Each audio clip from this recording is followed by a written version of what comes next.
Good morning students. આજે આપણે જે એસે જોવાના છે એમાં પહેલો એસે છે ડિસએડવાન્ટેજીસ ઓફ વોર. એટલે જે યુદ્ધ છે એ યુદ્ધના જે ડિસએડવાન્ટેજ છે, જેના ગેરફાયદા છે, એ આપણે જોવાના છે. બરાબર વિદ્યાર્થી મિત્રો?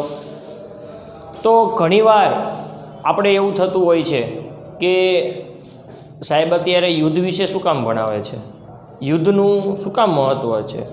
તો યુદ્ધના અમુક ફાયદા પણ છે, યુદ્ધના અમુક ગેરફાયદા છે. ફાયદા કરતાં આપણે એક પ્રકારે કહી શકીએ કે યુદ્ધના ફાયદા કરતાં ગેરફાયદા જે છે બરાબર એ વધારે છે. યુદ્ધ થાય, બે પક્ષે જ્યારે યુદ્ધ થતું હોય ત્યારે એક પક્ષ હારી જાય છે અને એક પક્ષ જે છે એ જીતી જાય છે, પરંતુ વિનાશ બંને પક્ષે સર્જાય છે, બંને પક્ષે મોટી જાનહાનિ થાય છે. અને સૌથી વધારે બંને પક્ષમાં યુવાનો જે છે એ યુવાનોની જાનહાનિ થાય છે, કારણ કે યુદ્ધ થાય ત્યારે યુદ્ધના સમયે આર્મીની અંદર મોટાભાગે યુવાનોને લેવામાં આવતા હોય છે, કારણ કે તે ફિટ હોય છે. એટલે બંને પક્ષે યુવાનો જે છે તે મોટા પ્રમાણમાં એમની જાનહાનિ થાય છે. મોટાભાગના યુવાનો જે છે મૃત્યુ પ્રાપ્ત કરે છે, બાકીના જે અમુક બચતા હોય છે તે અપંગ થઈ જાય છે, વિકલાંગ બની જાય છે. તો આવા જે ડિસએડવાન્ટેજીસ છે વોરના, એના વિશે આજે આપણે એસે જોવાનો છે. Disadvantages of war. તમને બધાને ગઈકાલે PDF મોકલી દેવામાં આવેલી હતી અને એમાં કીધું હતું કે આ એસે હું સમજાવીશ તમને. એટલે જે PDF જે છે તે તમારે, અથવા તમે જે બુકની અંદર એસે બુકની અંદર જો એસે તમે લખેલો હોય તો એસે કાઢશો, પેન્સિલ હાથમાં રાખજો. કોઈ મિનિંગ ખબર ના પડે તો જે છે મિનિંગ ઉપર નોટ ડાઉન કરી લેજો. People wonder. પીપલ એટલે કે માણસોને આશ્ચર્ય થશે. Why we should learn about war. માણસોને આશ્ચર્ય થશે કે શું કામ આપણે યુદ્ધ વિશે અત્યારે અભ્યાસ કરી રહ્યા છીએ, યુદ્ધ વિશે શું કામ શીખી રહ્યા છીએ. Why it's so important. શું કામ આ મહત્ત્વનું છે? અત્યારે હું તમને જે યુદ્ધ વિશે માહિતી આપી રહ્યો છું, એના જે ડિસએડવાન્ટેજીસ કહી રહ્યો છું, તો આ શું કામ મહત્ત્વનું છે? War is something that can not be avoided. War જે છે એ એવું કંઈક છે કે જેને તમે અવોઇડ ના કરી શકો, એની અવગણના ના કરી શકો. As long as human continue to change and grow. જ્યાં સુધી માણસના જીવન જીવવાની અંદર જે પરિવર્તન આવતા રહેશે, માણસનો જેમ જેમ વિકાસ થતો રહેશે, ત્યાં સુધી તમે આ જે યુદ્ધ છે તે યુદ્ધની અવગણના ના કરી શકો. શું કામ? આપણે એક એક્ઝામ્પલ જોઈએ કે આજે આપણે રોડ ઉપરથી પસાર થઈએ છીએ, આપણા બાઇકની અંદર એકાદો જે બેઝબોલનો ધોકો આવે, કોઈ પણ ધોકો અથવા કોઈ હથિયાર આપણા બાઇકમાં છે, તો આપણે હાલ્યા જશું. આપણા બાઇકમાં હથિયાર છે એટલે આપણી સામે કોઈક જોશે ને તો એ આપણને થોડુંક આમ પાવરમાં આવીને એને એમ કહેશું, ભાઈ શું કામ છે તારે, અથવા કોઈ ભટકા છે તો આપણે એની યાર બાજવાની ટ્રાય કરશું. શું કામ? આપણી પાસે હથિયાર છે એટલે. જો આપણી પાસે હથિયાર ના હોય તો આપણે શાંતિથી હાલ્યા જઈને આપણે શાંતિથી હાલ્યા આવશું. બરાબર? એવી રીતે માણસનો જેમ જેમ અત્યારે વિકાસ થતો જાય છે, આપણે જુઓ છો અલગ અલગ દેશ છે રોજે રોજ નવા જે કોઈ સાધનો છે, નવા જે શસ્ત્ર છે, બધાના પરીક્ષણ કરતા જાય છે. અમુક લોકો બીજા લોકોને નાશ કરવા માટે, અમુક દેશ જે છે એ બીજા લોકોના દેશને નુકસાન પહોંચાડવા માટે શસ્ત્રોનું પરીક્ષણ કરતા હોય છે. એટલે સામે પક્ષે બીજા દેશે પણ પોતાના બચાવ માટે પણ શસ્ત્રોનું પરીક્ષણ કરતું રહેવું પડે છે. એક દેશ પાસે શસ્ત્ર હોય એટલે બીજા દેશ એનાથી ડરતા હોય, એટલે બીજા દેશોએ પણ પોતે ન ચાહતા હોવા છતાં પણ એમને પોતાના જે શસ્ત્રો છે વિકાસ કરવા પડતા હોય છે. આપણા ભારત દેશની જ આપણે જો વાત કરીએ તો આપણે જે દુશ્મનો છે એ લોકો જે છે એ શસ્ત્રો સતત ને સતત વધારતા જાય છે. તો આપણા દેશે પોતાના સ્વ બચાવ માટે, આત્મરક્ષણ માટે, પોતાના દેશને હિતને ધ્યાનમાં રાખીને એનું રક્ષણ કરવા માટે આપણે પણ શસ્ત્રો જે છે એ નવા સંશોધન કરતા રહેવું પડે છે, એનું પરીક્ષણ કરતા રહેવું પડે છે. એટલે માણસનો જેમ જેમ વિકાસ થતો જશે, જેમ જેમ માણસના જીવનની અંદર આ પરિવર્તન આવતું જશે, તેમ તેમ તમે જે યુદ્ધ છે તે તે યુદ્ધને તમે નકારી નહીં શકો. There are many advantages and disadvantages of war.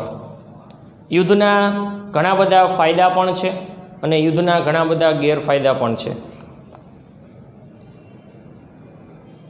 Advantages are few. જે એડવાન્ટેજ છે એ બહુ ઓછા છે. લાઈક પીસ, શાંતિ. આજુબાજુમાં આપણી આજુબાજુનો કોઈ દેશ જે આપણને સતત હેરાન કરે છે અને એ આપણને વારાઘડીએ હેરાન કરે છે એટલે આપણે એની સામે યુદ્ધ કરીએ છીએ અને એ દેશને આપણે હરાવી દઈએ તો કાયમી આપણને શાંતિ મળી જાય. Love, money or getting some land of other country. યુદ્ધ કરવાથી આ એના ફાયદા છે કે આપણને શાંતિની અનુભૂતિ થાય. Love, money or getting some land of other country. Getting some land of other country એટલે બીજા દેશની જે જમીન છે એ આપણને પ્રાપ્ત થઈ જશે. જેટલો ભાગ આપણે જીતી લઈશું યુદ્ધ કરીને તો એ વસ્તુ આપણી થઈ જશે. એટલો જે જમીનનો ભાગ છે એ આપણો પોતાનો થઈ જશે. આ એના ફાયદા છે. પણ ફાયદા કરતાં ગેરફાયદા વધારે છે. એડવાન્ટેજીસ કરતાં એના ડિસએડવાન્ટેજીસ વધારે છે. એન્ડ ડિસએડવાન્ટેજીસ ઓફ વોર એટલે કે યુદ્ધના ગેરફાયદા શું છે? Include death. સૌથી પહેલાં તો મૃતદેહો, બરાબર. ડેથ, ઘણા બધા લોકો જે છે એ મૃત્યુ પ્રાપ્ત કરશે. And injury of large numbers of people. ઘણા બધા લોકો છે તેમને અલગ અલગ પ્રકારની ઇન્જરીઝ થશે. ઘણા લોકો વિકલાંગ બની જશે, ઘણા લોકો આંધળા બની જશે. આ યુદ્ધના ગેરફાયદા છે. Loss of economical resources. આર્થિક જે સ્ત્રોત છે એ પણ આપણે ગુમાવી દેવા પડશે. જે આર્થિક સ્ત્રોત છે, જે અર્થતંત્રના જે પાયા હશે, જો યુદ્ધ થશે તો જે આપણે આર્થિક સ્ત્રોત છે એને પણ આપણે ગુમાવી દઈશું. Destruction of the environment. જે પર્યાવરણ છે એ આપણે પર્યાવરણને પણ પ્રદૂષિત કરશું. પર્યાવરણનો પણ જે આપણી આજુબાજુનું જે પર્યાવરણ છે, શુદ્ધ પર્યાવરણ છે, એને નાશ કરી દઈશું. Loss of productivity. જે ઉત્પાદન ક્ષમતા જે છે, જે ઉત્પાદન જે થાય છે પ્રોડક્ટનું, એ પણ નાશ થઈ જશે. And lasting damage of military personal. અને જે લશ્કરી જે કર્મચારીઓ છે, બરાબર, એમને પણ ખૂબ જ મોટા પ્રમાણમાં નુકસાન થશે. Since human as a whole are constantly changing their personalities. Human as a whole are constantly એટલે કે સતત, ચેન્જિંગ ધેર પર્સનાલિટીઝ. માણસ જે છે એ પોતાના વ્યક્તિત્વની અંદર, પોતાની જે પર્સનાલિટીઝ છે એની અંદર સતત ફેરફાર કરતો જાય છે. એના કારણે ધેર વે ઓફ લાઈફ, એના જે જીવન જીવવાની જે પદ્ધતિ છે એની અંદર બદલાવ આવતો જાય છે. And their technological and social ways of life. શું કીધું છે? And their technological and social ways of life. માણસને જે ટેકનોલોજીકલ અને જે સામાજિક જે જીવન છે આની અંદર પણ પરિવર્તન આવતા જાય છે. ઇટ સીમ્સ ધેટ, અને એવું લાગી રહ્યું છે કે એઝ લોંગ એઝ વી કન્ટિન્યુ ટુ ગ્રો, જેમ જેમ આપણો વિકાસ થતો જશે, જેમ જેમ મનુષ્યનો વિકાસ થતો જશે, એન્ડ ચેન્જીસ એઝ હ્યુમન્સ, અને માણસની અંદર જેમ જેમ પરિવર્તન આવતા જશે, then there will always be war, તો હંમેશા ત્યાં યુદ્ધ થશે. અત્યારે જે માણસ છે તેની અંદર જે ધીરજ કહેવાય, જે શાંતિ કહેવાય, જે એકાબીજા પ્રત્યેની જે ભાઈચારાની જે ભાવના છે એ ઓછી થતી જાય છે. એનું જે જીવન જીવવાની જે પદ્ધતિ છે, બરાબર, તેની અંદર ફેરફાર આવતો જાય છે. એટલા માટે આપણને એવું લાગી રહ્યું છે કે જે યુદ્ધની જે શક્યતા છે તે આપણે અવગણી નહીં શકીએ. યુદ્ધની શક્યતા અહીંયા વધી જાય છે. કોટ્સ એક આપેલો છે, all war is a symptom એટલે કે લક્ષણ of man's failure as a thinking animal. એટલે કે જે કંઈ બધા આ જે કંઈ યુદ્ધ છે એ વિચારશીલ પ્રાણી તરીકે માણસની નિષ્ફળતાનું એક લક્ષણ છે. ઓલ વોર, આજે કે બધા યુદ્ધ છે, ઇઝ અ સિમ્પટોમ, એ એક લક્ષણ છે, ઓફ મેન્સ ફેલર, માણસની નિષ્ફળતાનું, અ થિંકિંગ એનિમલ. એટલે બધા જે કંઈ યુદ્ધ છે એ બધા યુદ્ધ એક વિચારશીલ પ્રાણી તરીકે માણસની નિષ્ફળતાનું લક્ષણ છે. બરાબર, એ માણસની નિષ્ફળતા છે કે યુદ્ધની ટાળી નથી શકતો. The disadvantages of war is that, યુદ્ધના જે ડિસએડવાન્ટેજ શું છે, that the people of the affected countries, એટલે જે યુદ્ધરત જે રાષ્ટ્રો હશે એના જે માણસો છે, એન્ડ ધેર સિવિલાઇઝેશન, અને એની જે માનવ સભ્યતા છે, આર ર્યુઇન્ડ એટલે કે બગડી જશે. જે જગ્યાએ યુદ્ધ ચાલતું હોય, જે દેશની અંદર યુદ્ધ ચાલતું હોય, તેના જે માણસો છે એની જે સભ્યતા છે એની ઉપર અસર થશે, એમનું જે જીવન ધોરણ છે એ બગડી જશે. થ્રુ ધ વોર દરમિયાન, બરાબર, કારણ કે વોર દરમિયાન જે છે ત્યાંનું જે રોજબરોજનું જે જીવન છે એ સામાન્ય ન રહે, ત્યાં એની જે માનવ સભ્યતા છે, એના જે માણસો છે એની ઉપર અસર થાય, એમનું જીવન ધોરણ બગડે. ધ પીપલ બીકમ હોમલેસ, માણસો ઘર વગરના બને. And there economical condition becomes very critical. And there economic condition become very critical એટલે કે જટિલ, ઇકોનોમિક એટલે કે આર્થિક. એમ જે દેશની અંદર યુદ્ધ થતું હોય એ દેશના જે માણસો છે, બરાબર, એ દેશના માણસોની જે આર્થિક પરિસ્થિતિ છે એ ખૂબ જ જટિલ બની જાય. બરાબર, કારણ કે એ દેશની સંપૂર્ણ જે ઇકોનોમી છે, જે આખું અર્થતંત્ર છે એની ઉપર યુદ્ધ થવાથી અસર થાય જ તે. કોઈ દેશની અંદર યુદ્ધ થાય છે તો એ દેશ ઘણા બધા વર્ષ પાછળ જતો રહે એવું કહેવામાં આવે છે, એના વિકાસ ઉપર બ્રેક લાગી જાય છે. બરાબર, તો જે માણસો જ્યાં છે એ માણસોનું જે આર્થિક સ્થિતિ છે એ આર્થિક સ્થિતિ ઉપર અહીંયા અસર થતી હોય છે. There is only one thing important at that time, જ્યારે યુદ્ધ ચાલી રહ્યું હોય ત્યારે એક જ વાત મહત્ત્વની છે, is to win the war, કે કોઈ પણ ભોગે યુદ્ધ જીતવાનું છે. જે પણ દેશની અંદર યુદ્ધ ચાલી રહ્યું હોય એ દેશની અંદર માત્ર એક જ વિચારધારા અમલમાં આવે છે કે હવે કોઈ પણ ભોગે યુદ્ધ જીતવાનું છે. સો ઓલ ધ સોશિયલ થિંગ્સ, એટલા માટે દરેક જે કંઈ સામાજિક વસ્તુઓ છે, વિલ બી પુટ અસાઇડ, એને બાજુએ મૂકી દેવામાં આવે છે, બાય ધ ઓથોરિટીઝ, સત્તાધીશો દ્વારા. જે સરકાર છે, જે સત્તાધીશો છે એના દ્વારા જે કંઈ સામાજિક જે કંઈ વસ્તુઓ છે, સામાજિક જે કોઈ નિયમો હોય, જે કોઈ જે રોજિંદા જીવનની અંદર જે કંઈ કાર્ય, જે કંઈ જે રૂટીન એમનું ચાલતું હોય, આ બધાની અંદર બાજુએ મૂકીને માત્ર એક જ વિચારધારા અમલમાં મૂકવામાં આવે છે કે આપણે કોઈ પણ ભોગે યુદ્ધ જીતવાનું છે. એટલે સામાન્ય નાગરિકના જે કંઈ અધિકારો હોય એ ત્યારે એમની પાસે રહેતા નથી. And so the social life of people will be affected most, social life, સામાજિક જે જીવન છે માણસોનું એ સૌથી વધારે અહીંયા અસર કરે છે. કારણ કે યુદ્ધની પરિસ્થિતિ હોય ત્યારે એક જ વિચારધારા હોય છે કે આપણે કોઈ પણ ભોગે યુદ્ધ જીતવાનું છે, અને એના કારણે જે કોઈ સોશિયલ જે કોઈ થિંગ્સ છે, જે સામાજિક વસ્તુઓ છે, બરાબર, એને સાઈડમાં મૂકી દેવામાં આવે છે. આના કારણે માણસોનું જે સામાજિક જીવન છે એની ઉપર અસર થતી હોય છે. All the school are closed, દરેક સ્કૂલ, જે દેશની અંદર યુદ્ધ ચાલી રહ્યું હોય, યુદ્ધ દરમિયાન તે દેશની દરેક જે સ્કૂલ છે એ બધી બંધ કરી દેવામાં આવે છે.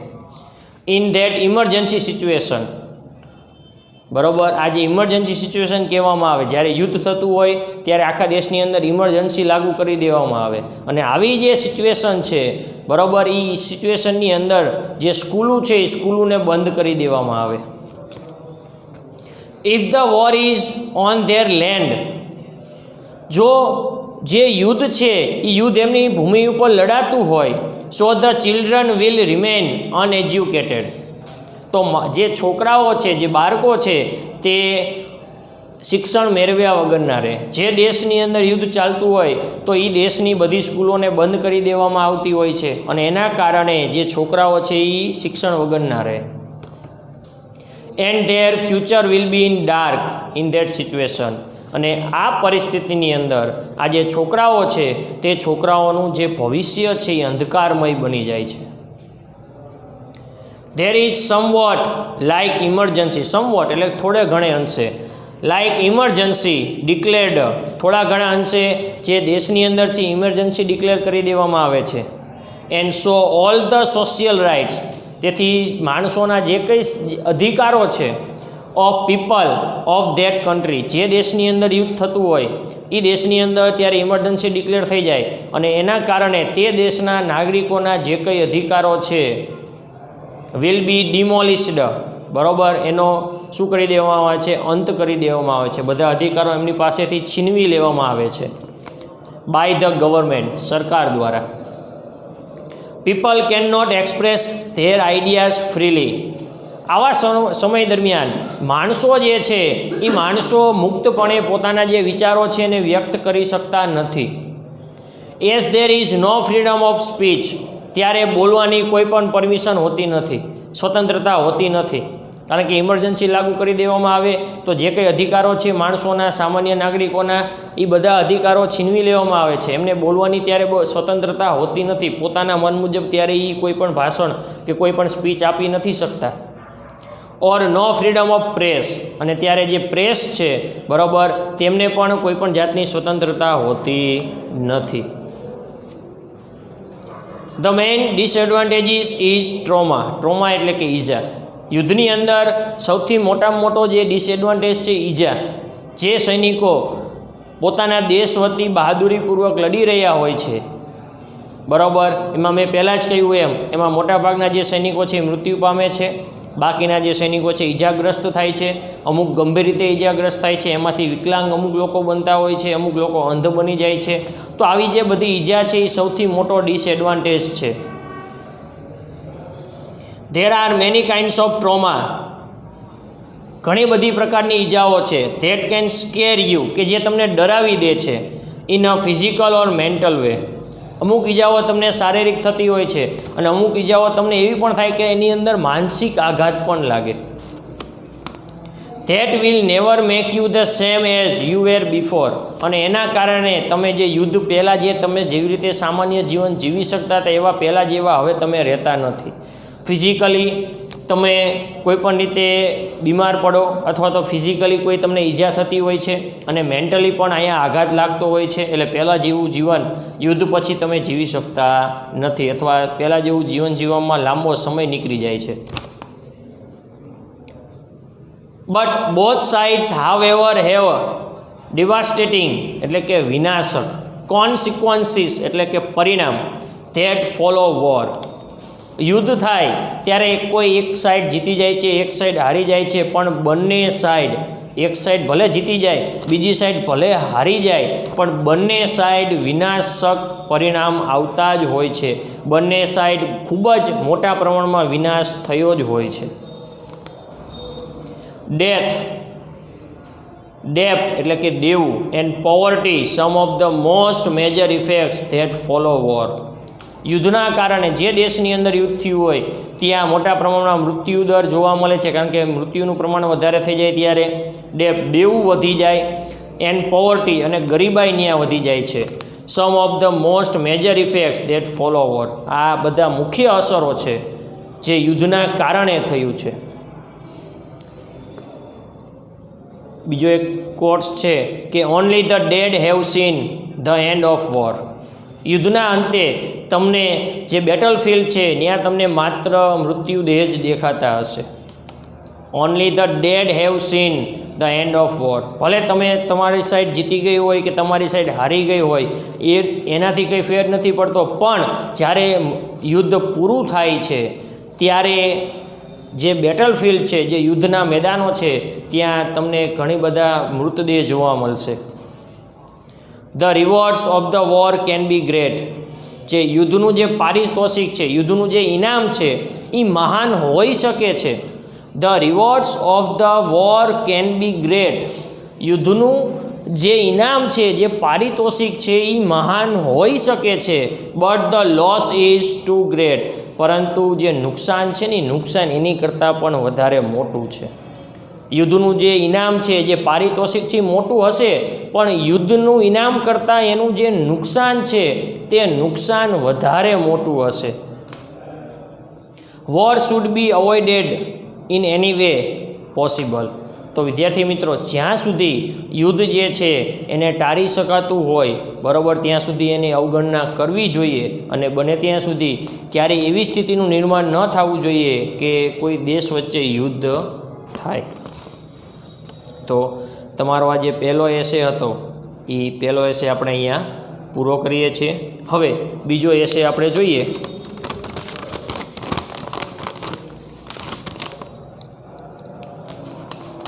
બીજો એસે જે છે તે છે હેલન કેલર. તો વિદ્યાર્થી મિત્રો, હેલન કેલર જે આપણે યુનિટ 6 જોઈ ગયા. યુનિટ 6ની અંદર આપણે હેલન કેલરે જે ભાષણ આપેલું હતું કાર્નેગી હોલની અંદર, અને એ જે ભાષણનો જે અંશ છે એના વિશે આપણે જોઈ ગયા હતા. તમે જ્યારે 10મા ધોરણમાં હશો ત્યારે હેલન કેલર જે છે તે કેવી રીતે પોતે ડીફ હતા, બ્લાઇન્ડ હતા, પણ છતાં પણ તે જે છે તે સારા એવા વક્તા બની ગયા છે, સારા એવા જે એક્ટિવિસ્ટ બની ગયા છે, એના વિશે આપણે 10મા ધોરણમાં પણ તમે જોયું હતું, બરાબર. તો આજે આપણે હેલન કેલર વિશે આપણે એસે જોવાનો છે, જે માર્ચ 2019માં ઓલરેડી બોર્ડની એક્ઝામની અંદર પૂછાઈ ગયો છે. તો તમારું જે યુનિટ 6 હતું એની ઉપર આધારિત જે આ એસે છે તેની ઉપર આપણે નજર કરીએ. તો Helen was a very brilliant and successful woman. Helen જે છે તે ખૂબ જ હોશિયાર અને સફળ સ્ત્રી હતા. Although Helen Keller was both blind and deaf. Helen Keller જે છે તે બ્લાઇન્ડ એન્ડ ડીફ એટલે કે બહેરા પણ હતા અને આંધળા પણ હતા. બ્લાઇન્ડ એટલે કે આંધળા, ડીફ એટલે બહેરા. તો હેલન કેલર જે છે તે બ્લાઇન્ડ હતા અને ડીફ પણ હતા. But she was able to unlock herself to the world outside her darkness. પણ એ એટલા સક્ષમ હતા કે પોતે આંધળા હોવા છતાં એમની જિંદગીની અંદર જે અંધારું હતું એ અંધારાને દૂર કરીને તે આગળ આવ્યા. એ એટલા સક્ષમ હતા. Helen Keller who was both deaf and blind at the age of 19 months. Helen Keller જ્યારે 19 મહિનાના હતા, જ્યારે 19 મહિનાના હતા ત્યારે તેઓ આંધળા અને બહેરા બની ગયા હતા. Became a role model. બરાબર, એ 19 મહિનાની ઉંમરે, બરાબર, ત્યારે એ આંધળા અને બહેરા બની ગયા હતા, છતાં પણ પોતાની જે મહેનત હતી, જીવનની અંદર કંઈક કરી છૂટવાની જેમની અંદર ભાવના હતી, એમને જે અથાગ પ્રયત્ન કર્યા, સખત પરિશ્રમ કર્યો, અને એના પરિણામે તેઓ became a role model for millions of people. ઘણા બધા લોકોના રોલ મોડલ તરીકે સ્થાપિત થયા. ઘણા બધા લોકો આજે પણ એમને રોલ મોડલ પોતાના માને છે. ઓલ અરાઉન્ડ ધ વર્લ્ડ, આખી દુનિયામાં ઘણા બધા લોકો એમને પોતાના રોલ મોડેલ માને છે. ઘણા લોકો જે હોય છે એમને આવી ભગવાનની દયાથી કોઈ તકલીફ નથી હોતી, પણ છતાં પોતાનું જે સમય છે એ સમય ખોટી પ્રવૃત્તિઓની અંદર બગાડતા હોય છે, બરાબર. અહીંયા તો હેલન કેલર છે એ બ્લાઇન્ડ હતા, ડીફ હતા, છતાં પણ જો એ આખા વિશ્વના ઘણા બધા લોકો માટે જો પ્રેરણાનો સ્ત્રોત બની શકતા હોય, એમના માટે એક આદર્શ વ્યક્તિ બની શકતા હોય, બરાબર, તો એમની મહેનત દર્શાવે છે. તો વિદ્યાર્થી મિત્રો, આપણે પણ મહેનત કરવી જોઈએ કે જેથી કરીને આપણા લાઈફની અંદર આપણે કંઈક એચીવ કરી શકીએ. She was born on June 27, 1880. જે હેલન કેલર છે તેમનો જન્મ 27મી જૂન 1880માં થયો હતો. She was an American author, political activist and lecturer. તે અમેરિકાની અંદર એક લેખક હતા, પોલિટિકલ એક્ટિવિસ્ટ હતા અને લેક્ચરર હતા. Her father was Arthur H Keller. એમના જે પિતા હતા એ પિતાનું નામ શું હતું? તો કે Arthur H Keller. He was a captain. તેઓ કેપ્ટન હતા. અ ફોર્મર ઓફિસર ઓફ ધ કોન્ફેડરેટ આર્મીની અંદર તેઓ એક ભૂતપૂર્વ ઓફિસર એટલે કે એક કેપ્ટન તરીકે રહી ચૂક્યા હતા. Her mother was Kate Adams Keller. એની માતાનું નામ શું હતું? Kate Adams Keller. The Keller family originated from Switzerland. આ જે કેલર ફેમિલી જે છે, હેલન કેલરનું જે કુટુંબ છે એ મૂળ સ્વિટ્ઝરલેન્ડનું હતું. ઇન 1886 1886માં she was taken to doctor J Julian. બરાબર, હેલન કેલર જે છે એને 1886ની અંદર ડૉક્ટર જે જુલિયન પાસે લઈ જવામાં આવ્યા. Who was an eye, ear, nose and throat specialist. કે જે આંખના, કાનના, નાકના અને જે ગળાના સ્પેશિયાલિસ્ટ હતા જે જુલિયન. એમની પાસે 1886માં હેલન કેલરને લઈ જવામાં આવ્યા. ફોર એડવાઇસ, અને ડૉક્ટર જે જુલિયનની સલાહથી who further sent them to Alexander Graham Bell. બરાબર, જે હેલન કેલર છે તે હેલન કેલરને ડૉક્ટર જે જુલિયનની સલાહથી કોની પાસે લઈ જવામાં આવ્યા? તો કે એલેક્ઝાન્ડર ગ્રેહામ બેલ પાસે લઈ જવામાં આવ્યા. Who was working with the deaf children at that time. કે જે તે સમયે જે ડીફ ચિલ્ડ્રન હોય, જે બહેરા છોકરાઓ હોય, એમની સાથે કાર્ય કરી રહ્યા હતા. Bell advised them to contact the Perkins Institute for the blind. એટલે જે ગ્રેહામ બેલ છે, બરાબર, એમને આ જે હેલન કેલર છે એના માતા પિતાને સલાહ આપી કે તમે જે પર્કિન્સ ઇન્સ્ટિટ્યૂટ છે, બરાબર, કે જે આંધળા લોકો માટે કાર્ય કરતું હોય છે, ત્યાં તમે આ જે હેલન કેલર છે એને લઈ જાઓ. ઓન રીચિંગ ધેર, અને જ્યારે તેઓને પર્કિન્સ ઇન્સ્ટિટ્યૂટમાં લઈ જવામાં આવ્યા, the school's director put Helen under the charge of their former student Anne Sullivan. એટલે જે સ્કૂલના જે પર્કિંગ ઇન્સ્ટિટ્યૂટ છે એના જે ડાયરેક્ટર છે એ ડાયરેક્ટરે હેલન કેલરને એમની જ પોતાની, એટલે કે જે ડાયરેક્ટર છે એને પોતાની જ જે સ્ટુડન્ટ હતી, ભૂતપૂર્વ જે પોતાની પહેલાંની જે સ્ટુડન્ટ હતી એન સુલેવાન, એ એન સુલેવાનનો કોન્ટેક્ટ કરાવી દીધો કે ભાઈ જે એન સુલેવાન છે તે આગળ હવે જે હેલન કેલર છે એની ટ્રીટમેન્ટ કરશે, એની જે સારવાર કરશે, એને જે કંઈ છે જે પ્રોબ્લેમ જે આવે છે, કારણ કે તે આંધળા છે, જે બહેરા છે, એની જે એને લીધે તે જે બોલી નથી શકતા, જે કંઈ લખી નથી શકતા, જે વાંચી નથી શકતા, તો એ જે કંઈ સારવાર જે કંઈ છે એ હવે એન સુલેવાન કરશે. હુ હરસેલ્ફ વોઝ વિઝ્યુઅલી ઇમ્પાયર્ડ. એટલે કે અશક. એન સુલેવાનને પણ પોતાને દ્રષ્ટિની ખામી હતી.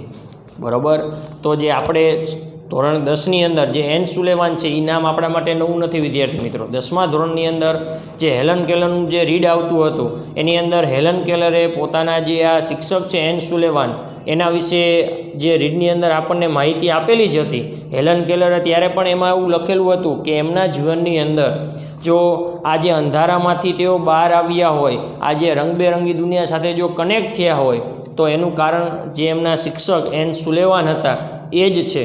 બરાબર, તો એના વિશે આપણે માહિતી પ્રાપ્ત કરેલી છે કે કેવી રીતે એન સુલેવાને જે હેલન કેલર છે એને કેવી રીતે લખતા શીખવાડ્યું, કેવી રીતે બોલતા શીખવાડ્યું.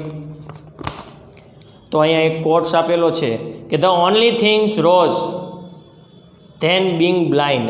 તમે આંધળા છો ને તો એ વસ્તુ આંધળા હોવું એ ખરાબ બાબત નથી, પણ એની કરતાં જો ખરાબ બાબત હોય is having sight and no vision. પણ તમારી પાસે દ્રષ્ટિ છે પણ દ્રષ્ટિ નથી, એટલે કે તમારી પાસે દ્રષ્ટિ છે પણ તમારી પાસે કોઈ લક્ષ્ય નથી ને, એ ખરાબ બાબત છે. તમારા કોઈ વ્યક્તિ છે, વ્યક્તિના જીવનની અંદર આંધળાપણું હોય તો એ ખરાબ બાબત નથી, પણ જ્યારે કોઈ વ્યક્તિ પાસે દ્રષ્ટિ છે, પોતે જોઈ શકે છે, પણ એની પાસે કોઈ ગોલ નથી, કોઈ વિઝન નથી, તો એ ખરાબ બાબત છે. અહીંયા હેલન કેલર જે છે એ બ્લાઇન્ડ હતા, જોઈ શકતા નહોતા. બરાબર, છતાં પણ તે આજે પણ આખા વિશ્વની અંદર ઘણા બધા લોકો માટે પ્રેરણાનો સ્ત્રોત છે. Anne Sullivan began to teach Helen to communicate by spelling words into her hands. Anne સુલેવાને હેલન છે એ હેલનને કેવી રીતે શીખવાડવાનું ચાલુ કર્યું? તો કે એના હાથની અંદર જે હથેળી છે, હથેળીની અંદર પોતે કંઈક શબ્દ છે એ લખતા હતા. આપણને પહેલો શબ્દ ખબર છે, ડોલ શબ્દ એ લખતા હતા. તો જે ધીમે ધીમે એક એક શબ્દ લખે અને એવી રીતે તેમને જે હેલન કેલર છે હેલન કેલરને ભણાવવાનું શરૂ કર્યું. વિચ હેલન ક્વિકલી લર્ન્ડ, અને જેનાથી જે હેલન છે એ હેલન ઝડપથી બધું શીખવા લાગ્યા. ઇન 1900ની અંદર Helen gained admission in Radcliffe college. Helen જે છે તે રેડક્લિફ કોલેજની અંદર હેલને એડમિશન લીધું. એટ ધ એજ ઓફ 24, અને 24 વર્ષની ઉંમરે, ઇન 1904 એટલે કે 1904માં she graduated from the same college and became the first deaf blind person to earn a Bachelor of Arts degree. At the age of 24, 24 વર્ષની ઉંમરે, ઇન 1904માં she graduated, તેમને ગ્રેજ્યુએટની degree પ્રાપ્ત કરી, ફ્રોમ ધ સેમ કોલેજ, તે જ કોલેજમાંથી, and became the first deaf blind person, અને એવા પહેલા વ્યક્તિ બની ગયા કે જે આંધળા પણ હોય અને બહેરા પણ હોય, to earn a bachelor of arts degree, અને તેમણે આજે બીએની ડિગ્રી પ્રાપ્ત કરી હોય તે એવા પહેલા વ્યક્તિ બની ગયા કે જેને બીએની ડિગ્રી પ્રાપ્ત કરી હોય, પણ એ કેવા હોય? આંધળા અને બહેરા હોય. આવા વ્યક્તિએ બીએની ડિગ્રી પ્રાપ્ત કરી હોય, આવા પહેલા વ્યક્તિ કોણ બની ગયું? હેલન કેલર બની ગયા. Anne Sullivan stayed as a companion એટલે કે સાથી તરીકે, for 20 long years with Helen. Anne Sullivan જે છે એ 20 વર્ષ સુધી હેલન સાથે રહ્યા. But after marriage her health started failing. એમના લગ્ન થઈ ગયા, તેણીના જે લગ્ન થઈ ગયા ત્યારબાદ એમની જે તબિયત છે એ તબિયત થોડીક બગડવા લાગી. And poly Thomson was hired to keep house, અને ત્યારબાદ હેલન કેલરની સાથે એન સુલેવાનની જગ્યાએ પોલી થોમ્સન જે છે તે એની સાથે આવી ગયા. Poly was a young woman from Scotland.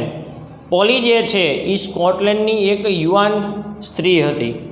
who had no experience with deaf and blind people, જેને આંધળા અને બહેરા વ્યક્તિઓ સાથે કેવી રીતે રહેવું એનો કોઈ પણ જાતનો અનુભવ નહોતો. But she became a constant companion to Keller. ભલે એને આંધળા અને બહેરા વ્યક્તિ સાથે કેવી રીતે રહેવું એનો કોઈ પણ જાતનો અનુભવ નહોતો, પણ તે હંમેશા હેલન કેલર સાથે એક સાથી તરીકે રહી. કોન્સ્ટન્ટ એટલે કે સતત. એન્ડ ડેડ ઇન 1936 એટલે કે 1936ની અંદર જે એન સુલેવાન છે તેઓ મૃત્યુ પામ્યા.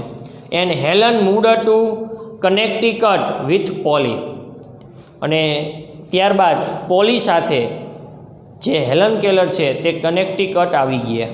કનેક્ટિકટ એટલે એક સિટીનું નામ છે, તો ત્યાં તે આવી ગયા, સ્થાયી થઈ ગયા. Both travelled world wide. Poly અને જે હેલન કેલર છે એ આખા વિશ્વની અંદર મુસાફરી કરતા. And raised funding for the blind, અને આંધળા લોકો માટે ફંડ ભેગો કરતા.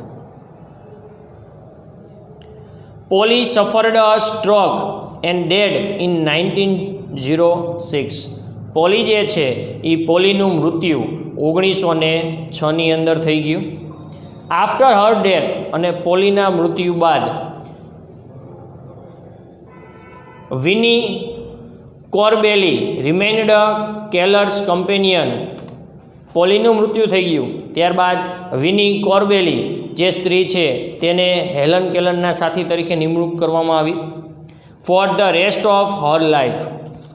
હેલન કેલરના અંત સુધી, એમના જીવનનો જે અંત થયો બરાબર, તેઓ મૃત્યુ પામ્યા ત્યાં સુધી તેઓની સાથે આ જે વિની છે તે તેમની સાથે રહી. Keller became a world famous speaker and author. Helen Keller જે છે એ આખા દુનિયાની અંદર સૌથી વધારે પ્રખ્યાત જે લેખક છે બરાબર, જે વક્તા છે એ વક્તા તરીકે અને લેખક તરીકે આખા દુનિયાની અંદર એમને પ્રસિદ્ધિ પ્રાપ્ત કરી. She is still remembered as an advocate for people with disabilities and numerous other cases.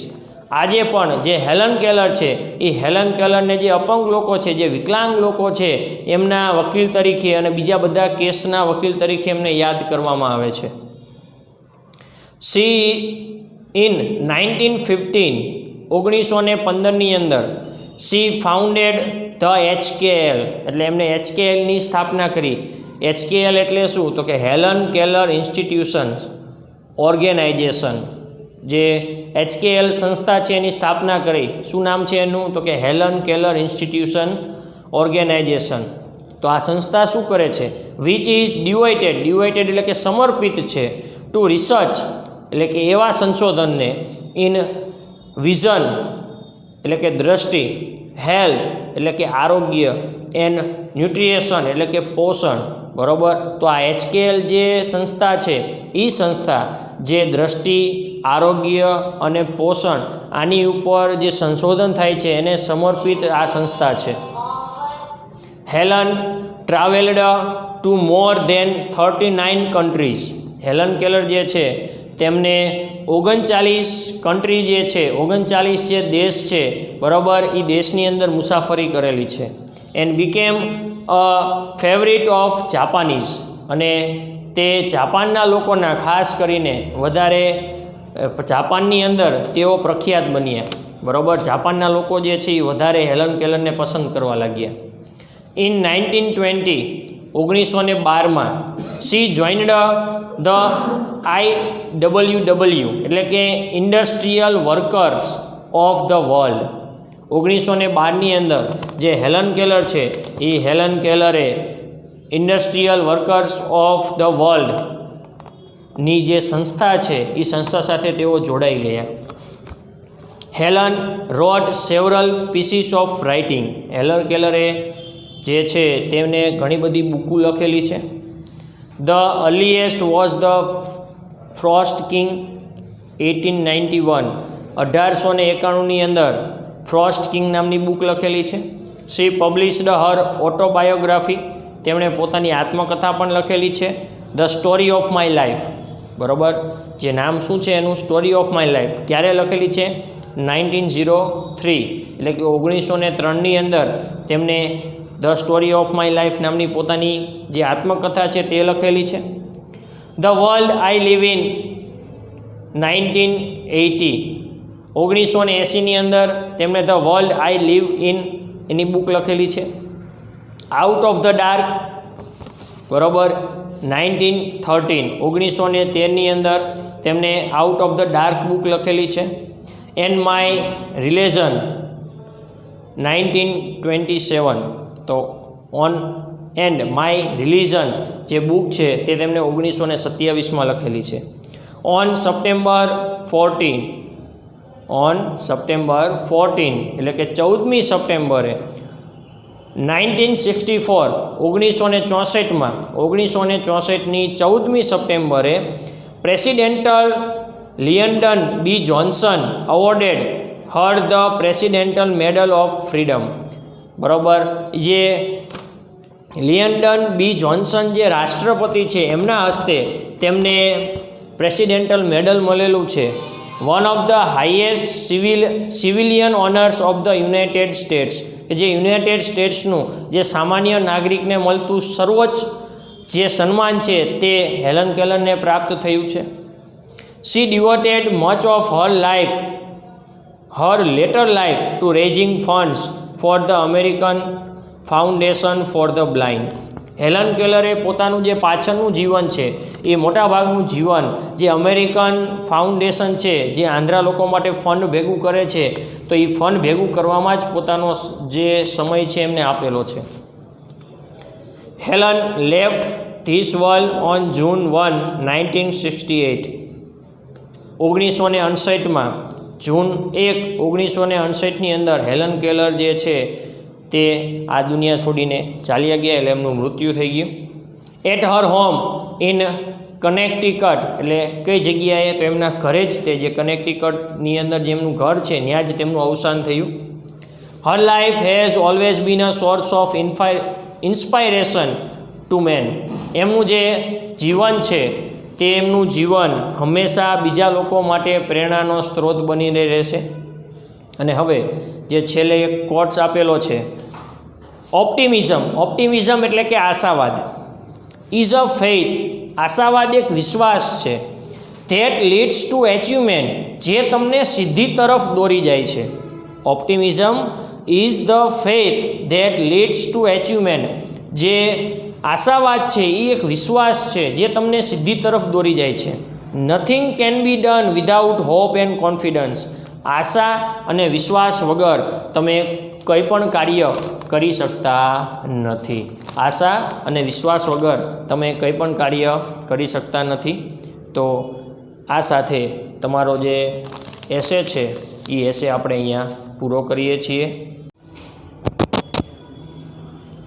Good morning students. અગાઉના લેક્ચરની અંદર આપણે 2 એસે જોઈ ગયા હતા. પહેલો એસે હતો ડિસએડવાન્ટેજીસ ઓફ વોર, અને જે બીજો એસે હતો તે હતો હેલન કેલર.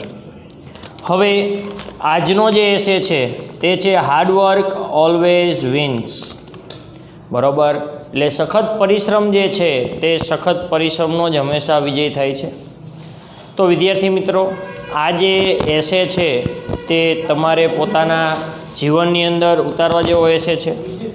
કારણ કે જ્યારે અત્યારે આપણે ઘણીવાર અમે માર્કિંગ કરતા હોઈએ છીએ તો ઘણા બધા વિદ્યાર્થી એવા હોય છે, અત્યારે આપણી પાસે ઓનલાઈન ટીચિંગ સિવાય બીજો કોઈ ઓપ્શન નથી. તો સાથે ઘણા બધા વિદ્યાર્થીઓ એવા હોય છે કે જે ઓનલાઈન મિટિંગની અંદર લાઈવ લેક્ચરમાં જોઈન થઈને મોબાઈલ સાઈડમાં મૂકીને બીજી પ્રવૃત્તિ કરતા હોય છે, અથવા પૂરતું ફોકસ ભણવામાં રાખતા નથી હોતા.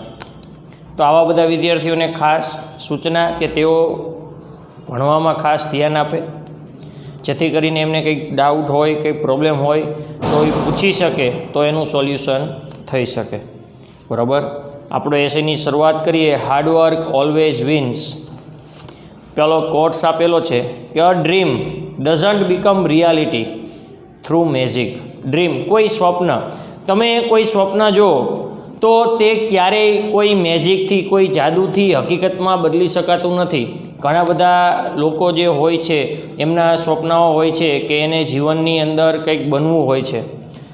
દરેક અલગ અલગ ફિલ્ડમાં ઘણા બધા એને પોતે ટોચ ઉપર પહોંચવું હોય છે, સક્સેસફુલ વ્યક્તિ દરેકને બનવું હોય છે. તો એનું જે સ્વપ્ન છે એ કોઈ જાદુથી પૂરું નથી થઈ જવાનું. It tax sweat. તે સ્વપ્નને પૂરું કરવા માટે જે મનની અંદર જે લક્ષ્ય છે, જે આપણે ધારી લીધું છે કે ના મારે આ સક્સેસફુલ વ્યક્તિ થવું છે, મારે આ ફિલ્ડની અંદર આ એચિવમેન્ટ પ્રાપ્ત કરવું છે, તો એને પ્રાપ્ત કરવા માટે તમારે પરસેવો પાડવો પડે. ડિટર્મિનેશન, મજબૂત ઈરાદો હોવો જોઈએ, એન્ડ હાર્ડવર્ક, અને તમારે સખત પરિશ્રમ કરવો પડે. A dream doesn't become reality through magic. It's takes sweat, determination and hard work. એટલે કોઈ સ્વપ્ન જે છે બરાબર એને હકીકતમાં ફેરવવામાં કોઈ જાદુ કામ નથી કરતું અહીંયા, પરંતુ તે સ્વપ્નને હકીકતમાં ફેરવવું હોય તો તમારે પરસેવો પાડવો પડે, મજબૂત ઈરાદો હોવો જોઈએ, અને તમારે સખત પરિશ્રમ કરવો જોઈએ. Hard work is the most important key to success. Hard work જે છે તે સફળતા પ્રાપ્ત કરવા માટેની સૌથી મહત્ત્વની ચાવી છે. Hard work is the most important key to success. Hard work જે છે તે સફળતા પ્રાપ્ત કરવાની સૌથી મહત્ત્વની ચાવી છે. The achievements without hard work are impossible.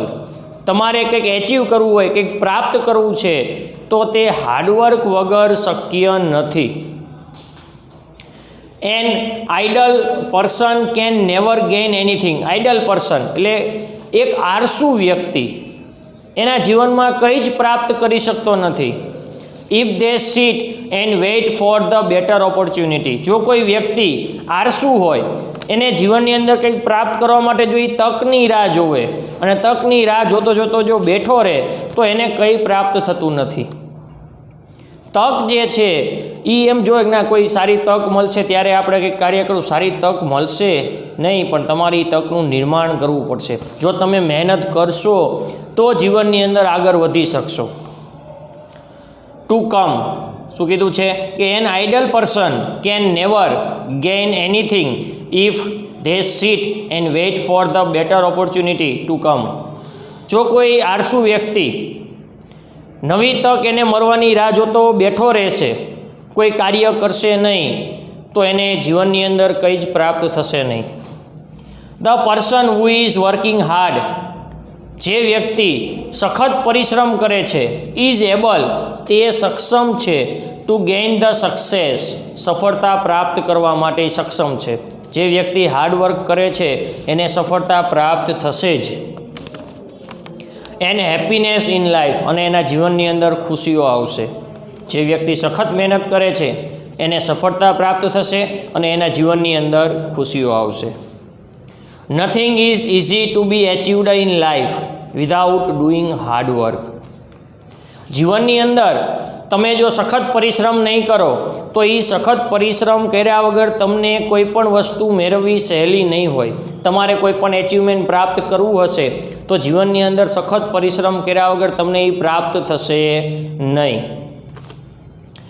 Not poverty but idleness is great curse. Curse એટલે કે શ્રાપ, અને આઇડલનેસ એટલે કે આળસુપણું. કોઈ વ્યક્તિ ગરીબ હોય ને તો એ ગરીબી એનો શ્રાપ નથી, પણ તે આળસુ છે ને તો એ આળસ એનો શ્રાપ છે. કોઈ વ્યક્તિ આળસની અંદર જીવન વિતાવતો હશે ને તો એના માટે શ્રાપરૂપ છે. કોઈ વ્યક્તિ ગરીબ જન્મ્યો હશે તો એના માટે શ્રાપરૂપ ન કહેવાય. એ પોતાની મહેનતથી અમીર બની શકે છે, પણ જો એ વ્યક્તિ આળસ રાખશે તો એના જીવનની અંદર શ્રાપરૂપ થશે. ભલે તે અમીર ખાનદાનમાં જન્મ્યો હોય, અમીર તરીકે જન્મ્યો હોય, પરંતુ તો જે જીવનમાં એને આળસ જ રાખી છે, હાર્ડવર્ક કર્યું જ નથી, તો એના માટે શ્રાપરૂપ સાબિત થશે. If we waste time, time will waste us. જો આપણે સમયનો બગાડ કરશું, ઇફ વી વેસ્ટ ટાઈમ, જો આપણે સમયનો બગાડ કરશું, ટાઈમ વિલ વેસ્ટ અસ, તો સમય આપણને બરબાદ કરી નાખશે. સમય આપણો બગાડ કરશે એવો મિનિંગ નથી લેતા, પણ સમય આપણને બરબાદ કરી નાખશે. જો સમયને આપણે બરબાદ કરશું તો સમય આપણને પણ બરબાદ કરી નાખશે. બરાબર. અત્યારે વિદ્યાર્થી મિત્રો, તમારી પાસે મોટા ભાગનો સમય છે જ તે કે જ્યાં તમે તમારા સબ્જેક્ટની અંદર જે કંઈ તકલીફ છે એને તમે દૂર કરી શકો એવો પૂરતો સમય છે. જો તમે અત્યારે એની અંદર તમે ધ્યાન નહીં આપો તો તમારી અંદર જે કંઈ ખામી છે, જે સબ્જેક્ટની અંદર તમે જે વસ્તુ નથી આવડતી તો તમે નહીં શીખી શકો. બરાબર. એટલે અત્યારે પણ હું તમને કહું છું કે દરેક વિદ્યાર્થી જે છે એ ખોટો સમય ખોટું ગેમ રમવામાં કે બીજી ઇતર પ્રવૃત્તિમાં ન વિતાવે, અભ્યાસમાં ધ્યાન રાખે. જે એને જીવનની અંદર મદદરૂપ થશે તેવી સારી પ્રવૃત્તિમાં જો એ કાર્યરત રહેશે તો જીવનની અંદર તે કંઈક પ્રાપ્ત કરી શકશે. The rich of the world were born in a cottages. બરાબર. જે લોકો નાના એવા ઝૂંપડાની અંદર જન્મ લીધો હોય, ગરીબીમાં જન્મ લીધો હોય, તે લોકો જે છે એ અમીર બની ગયા હોય એવા દુનિયાની અંદર ઘણા બધા દાખલા છે. But they died in palaces. બરાબર. એવા ઘણા બધા દાખલા છે કે જે વ્યક્તિ બરાબર ઝૂંપડાની અંદર જન્મ લીધો હોય પરંતુ તે પોતાની મહેનતથી ખૂબ જ અમીર વ્યક્તિ બની ગયો હોય અને એનું જે મૃત્યુ છે તે આલિશાન ઘરની અંદર, કોઈ મહેલ જેવા ઘરની અંદર થયું હોય. પણ એ ક્યારે શક્ય છે? કે જ્યારે એને પોતે સખત મહેનત કરી હોય તો જ. Our great former president doctor APJ Abdul Kalam, આપણા જે ભૂતપૂર્વ જે રાષ્ટ્રપતિ હતા APJ Abdul Kalam, has achieved all his success only through sheer hard work. આપણા જે ભૂતપૂર્વ રાષ્ટ્રપતિ હતા અબ્દુલ કલામ, તેઓએ અથાગ પરિશ્રમના કારણે એમને જે સફળતા પ્રાપ્ત કરેલી છે. To support his studies, Abdul Kalam પોતાના અભ્યાસની સાથે સાથે he started of a newspaper vendor. તે ન્યૂઝપેપર ઘરે ઘરે વેચવા જતા હતા અથવા તો ન્યૂઝપેપર વિક્રેતા હતા. Then later in his engineering studies, ત્યારબાદ એમને એમનું એન્જિનિયરિંગ પૂરું કર્યું. He worked hard and bagged a scholarship which helped him fund his education. Abdul Kalam જે છે, તમે બધાએ પણ અબ્દુલ કલામ વિશે ભણી ગયા હશો કે જે એમનો જન્મ જે છે સાવ મધ્યમ પરિવારમાં થયો હતો. તે પોતાની જે સ્ટડી છે, પોતાનું જે અભ્યાસક્રમ છે, અભ્યાસની સાથે સાથે તેઓ ન્યૂઝપેપર વેચવાનું કાર્ય કરી રહ્યા હતા અને છતાં તેઓ એન્જિનિયર બન્યા. એમને સખત પરિશ્રમ કર્યો અને એવા સારા માર્ક લાવ્યા કે એમને સ્કોલરશિપ પ્રાપ્ત થઈ અને આવી રીતે તેમને પોતાનું જે એજ્યુકેશન છે એ પૂરું કર્યું. Even our former Prime Minister Manmohan Singh, who born in a village without electricity, આપણા જે ભૂતપૂર્વ વડાપ્રધાન છે મનમોહન સિંહ, તેઓ પણ એવા ગામની અંદર જન્મ્યા હતા કે જ્યાં લાઇટ જ નહોતી. Studied in a candle light, તેઓએ મીણબત્તી નીચે, દીવા નીચે એમને પોતાનો અભ્યાસ કર્યો. And steel first through out his academic career, અને છતાં પણ પોતાના શૈક્ષણિક જે કંઈ કરિયર છે તે દરમિયાન હંમેશા તેઓ પ્રથમ નંબરે રહ્યા છે. બરાબર. જે ગામની અંદર લાઇટ જ નહોતી એવા ગામમાં એમનો જન્મ થયો, તો એમને દીવા નીચે અભ્યાસ કર્યો છે અને છતાં પણ તેઓએ એમના સમગ્ર શૈક્ષણિક વર્ષ દરમિયાન તેઓ પ્રથમ નંબરે રહ્યા છે. સારા એવા એક અર્થશાસ્ત્રી તરીકેની એમની સારી નામના પ્રાપ્ત કરેલી છે. તમે અબ્દુલ કલામ જોઈ શકો છો કે જેઓએ ભણવાની સાથે એમને સાઈડમાં પોતે કુટુંબને મદદરૂપ થવા માટે એમને વર્ક પણ કરેલું છે. અને આપણી સામે એવા ઘણા બધા લોકો હોય છે કે ઘણા છોકરાઓ એવા હોય છે કે જેને આવું કંઈ વર્ક કરવું નથી પડતું, છતાં પણ તેઓ અભ્યાસમાં ધ્યાન નથી આપતા. તો અહીંયા આપણે એક પ્રેરણા છે કે ના, આપણી પાસે જો બધું જ હોય તો આપણે માત્ર અભ્યાસમાં ધ્યાન આપવાનું હોય તો આપણે એમાં પૂરતું ધ્યાન આપવું જોઈએ. હાર્ડવર્ક જે છે, પહેલાં જ કીધું છે કે hard work is the most important key to success. જો તમારે જીવનની અંદર કંઈક સફળતા પ્રાપ્ત કરવી હશે તો તમારે સખત પરિશ્રમ કરવો જ પડશે. All possible through hard work. તો જે એપીજે અબ્દુલ કલામે જે કંઈ સક્સેસ પ્રાપ્ત કરી, મનમોહન સિંઘે જે કંઈ સક્સેસ પ્રાપ્ત કરી, આવા ઘણા બધા ઉદાહરણ આપણા જીવનની અંદર છે. તો આ બધા લોકોએ હાર્ડવર્ક કરેલું છે અને આ બધું શક્ય ક્યારે થયું છે તો કે હાર્ડવર્કના લીધે. All great sports person has to practise a lot. જે કંઈ અત્યારે તમારી સામે જે કંઈ સ્પોર્ટ્સ પર્સન છે, બરાબર, જે કંઈ ખેલાડીઓ છે એ ડાયરેક્ટ જે પોઝિશન ઉપર છે ત્યાં નથી પહોંચી ગયા. એમને આજે પણ હાર્ડવર્ક કરવું પડે છે. તમારે જીવનની અંદર ઊંચાઈઓ પ્રાપ્ત કરવા માટે હાર્ડવર્ક કરવું પડે અને ઊંચાઈ ઉપર પહોંચી ગયા પછી ત્યાં ટકી રહેવા માટે પણ ખૂબ જ હાર્ડવર્ક જરૂરી છે. તો આજે કંઈ બધા ખેલાડીઓ છે તે બધાએ પણ ખૂબ જ હાર્ડવર્ક કર્યું છે. And only then they are able to maintain their performance. આ બધા લોકો જે છે એ હાર્ડવર્ક કરે છે, એના કારણે એમનું જે પરફોર્મન્સ છે એને જાળવી રાખવાની અંદર તેઓ સક્ષમ બન્યા છે. Hard work is the basis for everything worthwhile you will achieve in life. Hard work જે છે, હાર્ડવર્કથી જ તમારા જીવનની અંદર જે કંઈ તમે છે એચીવ કરી શકો છો. There's no easy way to do hard work. Hard work જે છે એનો સહેલો રસ્તો બીજો કોઈ ઓપ્શન તમારી પાસે છે જ નહીં. કોઈ એમ કહેતું એક આ શોર્ટકટ રીત અપનાવીને આપણે સક્સેસ પ્રાપ્ત કરી લઈશું તો એવું કંઈ છે જ નહીં. હાર્ડવર્કનો બીજો કોઈ ઓપ્શન જ નથી. You have to stay focused. તમારે તમારા કાર્ય ઉપર એકાગ્ર ચિત્ત ધ્યાન લગાવવું પડશે. ફોકસ તમારા વર્ક ઉપર રાખવું પડશે. And keep at the task until the job is done. તમારે જ્યાં સુધી તમારું જે તમે ગોલ નક્કી કર્યો છે એ જ્યાં સુધી પૂરો ન થાય ત્યાં સુધી તમારા માઇન્ડની અંદર તમારે એ ગોલ ઉપર ફોકસ રાખવાનું છે, એની ઉપર ધ્યાન કેન્દ્રિત કરવાનું છે અને બની શકે તેટલું વધારેમાં વધારે એની ઉપર હાર્ડવર્ક કરવાનું છે. You have to stay extremely motivated. તમારે સતત પોતાની રીતે તમારે મોટિવેટ રહેવાનું છે કે ના, હું આ કાર્ય પૂરું કરીશ જ તે. કારણ કે કોઈ પણ કાર્ય કરો એને એચીવ કરતાં વાર લાગે, મુશ્કેલી આવે, તો એ મુશ્કેલીઓને ધીમે ધીમે હલ કરીને તમારે આગળ વધવાનું છે. નિષ્ફળતાનો ડર રાખવાનો જ નથી.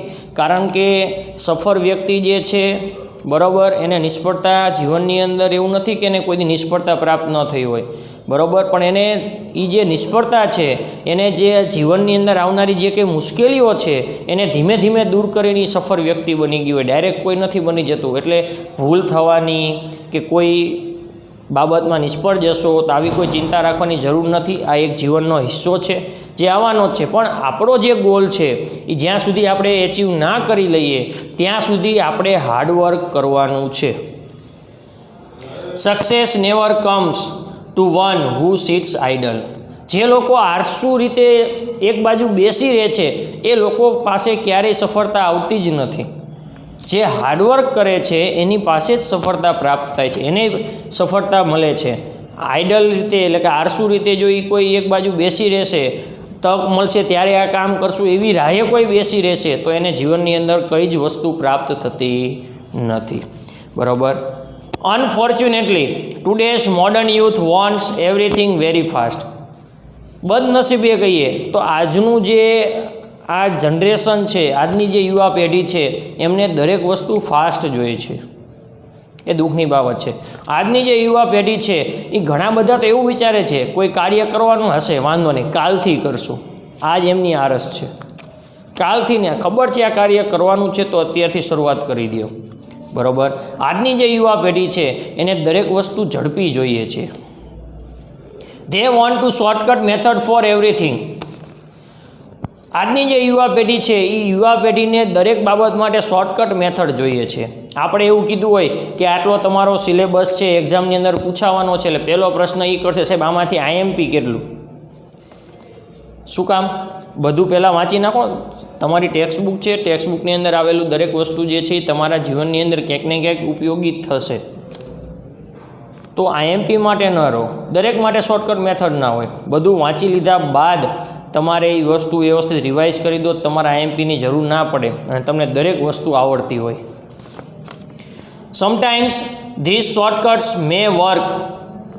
કોઈક વાર એવું બને કે જીવનની અંદર શોર્ટકટ કોઈ મેથડ છે કોઈક વાર કામ કરશે. ફોર સમ ઓકેઝન્સ, કોઈ પ્રસંગોપાત કામ કરી જાય કે કેમ આપણે વાંચ્યું હોય, આપણને ખબર છે કે આ 10 પ્રશ્ન છે તો સરે કીધા છે કે 2 આઈએમપી છે, 2 વાંચી નાખો ને કોઈક વાર એ પૂછાઈ જાય. બરાબર. But they can't work every time. પરંતુ દરેક વખતે એ વસ્તુ ચાલતી નથી. આપણે 10 પ્રશ્ન છે, 10 દાખલા છે, બરાબર, કે 10 કોઈ પેરેગ્રાફ છે, સરે કીધું છે કે આ એક્ઝામ માટે તમારે પ્રિપેર કરવાના છે, એમાંથી આપણી રીતે પોતા 2-3 આઈએમપી કાઢીને કરી કોઈક વાર એક્ઝામમાં એ પૂછાઈ પણ જાય, પણ બાકીના જે આપણે પ્રેક્ટિસ કર્યા નથી તો એ આપણને આવડવાના જ નથી. કોઈક વાર શોર્ટકટ મેથડ કોઈ પ્રસંગોપાત વર્ક કરશે પણ દર વખતે એ વર્ક કરશે નહીં. એના બદલે જો આપણે વ્યવસ્થિત પૂરેપૂરી તૈયારી કરી, કોઈ શોર્ટકટ મેથડ નહીં, હાર્ડવર્કનો બીજો કોઈ ઓપ્શન છે જ નહીં, હાર્ડવર્ક જ એક ઓપ્શન છે, તો તમારે હાર્ડવર્ક કરીને દરેક વસ્તુ વ્યવસ્થિત જો તમે વાંચી લો, બરાબર, તો તમને કોઈ દી જીવનની અંદર કંઈ તકલીફ રહેશે નહીં. અને હવે છેલ્લો કોર્સ છે, there is no substitute. Substitute એટલે કે ઓપ્શન, અવેજી, ફોર હાર્ડવર્ક. હાર્ડવર્ક માટે બીજો કોઈ ઓપ્શન નથી. And there is no shortcut to success. અને સક્સેસ માટેની કોઈ શોર્ટકટ નથી. તો આ સાથે આપણો જે એસે છે એ એસે આપણે અહીંયા પૂરો કરીએ છીએ.